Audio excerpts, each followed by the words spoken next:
G'day everyone. We've got something a little bit different for you this week. Unfortunately, our resident golf whisperer Glenn is come up a little bit crook at the moment. His ticker's playing up on him. So he's asked me to dust the gear off and get back out in front of the camera. So you got me this week. I'm back, baby. Now today I'm going to be talking to a full-time Australasian tour professional. Conversations with the Tour Pro, I'm calling it. His name's Alex Edge. So let's go meet him.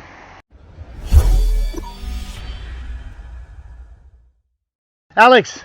Hey Steve. How you going, man? Good, thank you. Mate, thank you so much for being here. It's a real pleasure to be able to talk to a full-time tour player. I know we've never done it on our channel before.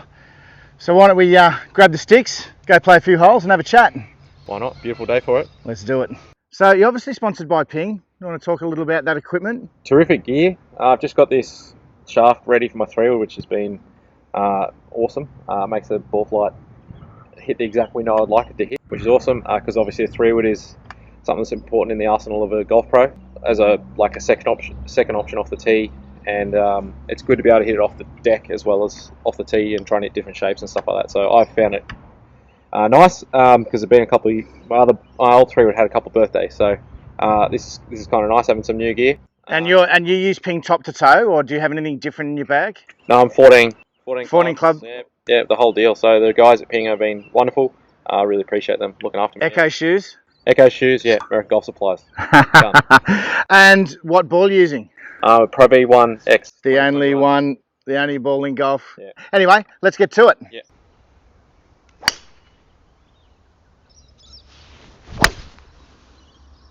Okay, well, it's no surprise, mate. You've got me by 20. But while I've got you here, I just want to have a bit of a chat with you about 2018. I know it was a really, really stellar year for you. You won the New South Wales Order of Merit, which we know from the players in the past, that's no easy feat. You just got pipped at the post from the National Order of Merit by another Aussie Tour player, Matt Miller. You won an International Open. So you won the Samoan Open. I think you finished top 10 on that South Pacific swing, and you won a bunch of Pro-Ams. Mate, talk me through it. Yeah, I played pretty nice. I was shooting some low scores. It started feeling pretty comfortable in my own skin, probably from playing some of the bigger stuff at the end of 2017 and having a bit of success. And it does help when you got a bit of coin in the pocket and you can relax, yeah. right? Yeah, winning the Order of Merit was nice. It was a nice little bonus in the kitty. Playing well, you start to earn some better money, which takes a bit of the stress away. Now, did any of it have to do with getting a dietitian, maybe some mental game work? Was it all just your game, or look, some work I've been doing in 2017 sort of bared fruit in 2018. Yeah. I'd actually had a bit of health troubles with my celiac stuff and had to seek out a bit of stuff, dietitian and whatnot, in 2017, and then that led into me trying to get a bit of help with some mental stuff for golf. Yep. Which doesn't hurt the life. So tell the viewers, what is a celiac? My body can't break down gluten, so that's a massive diet change. It was a big diet for a 21-year-old trainee golf pro. Yeah. No more beer, no more pizza, and no more bread and whatnot. But yeah, I mean, traveling full time in the Pacific Islands, it's a bit of a hindrance, I guess. Yeah. But I just travel with a lot of diet shakes and meal replacement stuff like that, and get to eat a lot of fruit and stuff from there. So it's not the end of the world. Yeah, drink more water. So my body's probably missed out on a couple of years of now Pacific Island trips because they were pretty good for leaning you out. Yeah, of course. Because hot weather, drinking coconuts and doing that cool stuff was. Yeah. It's the little stuff that you actually kind of miss from the routine with this pandemic stuff, but just get around that by just taking over some gluten-free stuff and just getting on with it. Cool. All right, well, I'll hit this one in and we'll move on, eh? Yeah, absolutely, mate.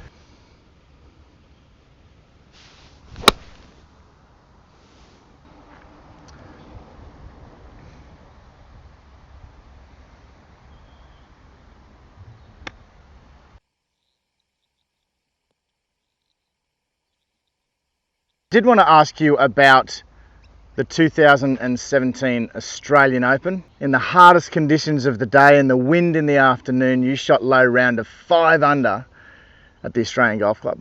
I did. Pretty impressive, mate. Thanks. But talk me through that. I mean, that's awesome. I mean, we're talking about our National Open, which is huge for any Australian. Yeah. Everybody dreams about playing it and, possibly winning it. I mean, the names that are on the trophy are like the cream of the cream for the last 50 years. Yeah. To shoot low round at the Aussie in Sydney, home crowd, mate, as good as it gets, right?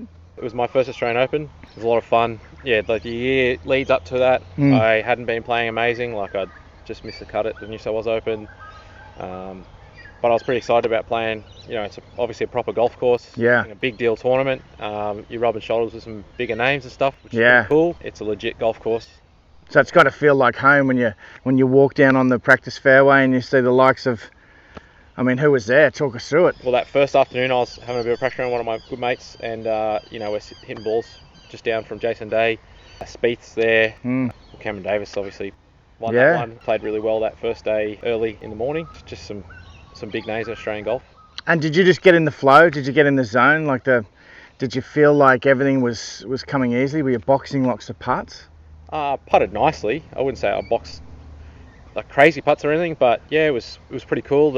I teed off on 10, so by the time I rolled round through the 18th, my 9th hole, the little, I wouldn't say little actually, the hospitality area to the right, their second range at the Australian is closed down for that week, and they have hospitality, so there's people down there. There was actually a bit of support.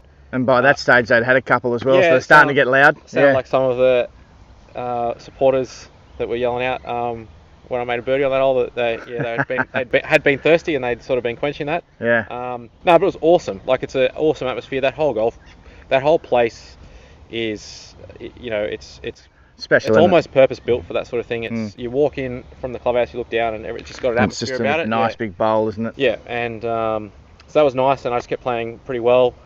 And as I said, Cam Davis had played really well in the morning, so I was up high on the leaderboard and stuff, but I never really thought too much about it, because it's not like I had, you know, millions of cameras following or anything. There was just a couple of people. Well, actually, media sort of got a bit bigger, and getting interviewed and stuff after golf was pretty cool. Yeah. And obviously that really special round and a great tournament led into to the 2018 season, which was, as we talked about earlier, which was just a crazy good season for you.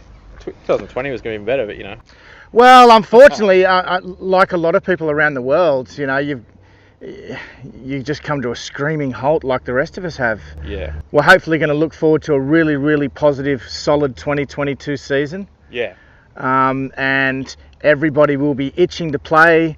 Let's hope sponsors are itching to get amongst it as well. Yeah. Well, I mean, golf's done well, hasn't it? Yeah. So hopefully, everyone gets on the back of that, and the golf tournaments roll on, and I play well on them. Yeah, awesome. All right, well, we're on the 9th. It's bombs away here, mate, isn't it? Straight uphill. Absolutely. Got a little bit of trouble on the right, but, you know, it's a nice wide fairway. Let's just rip it, eh? Yep. Pure.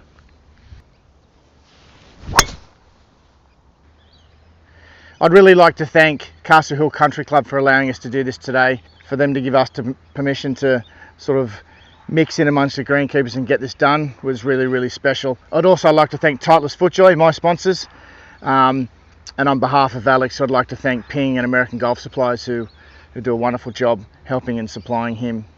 Are you the best golfer you can be?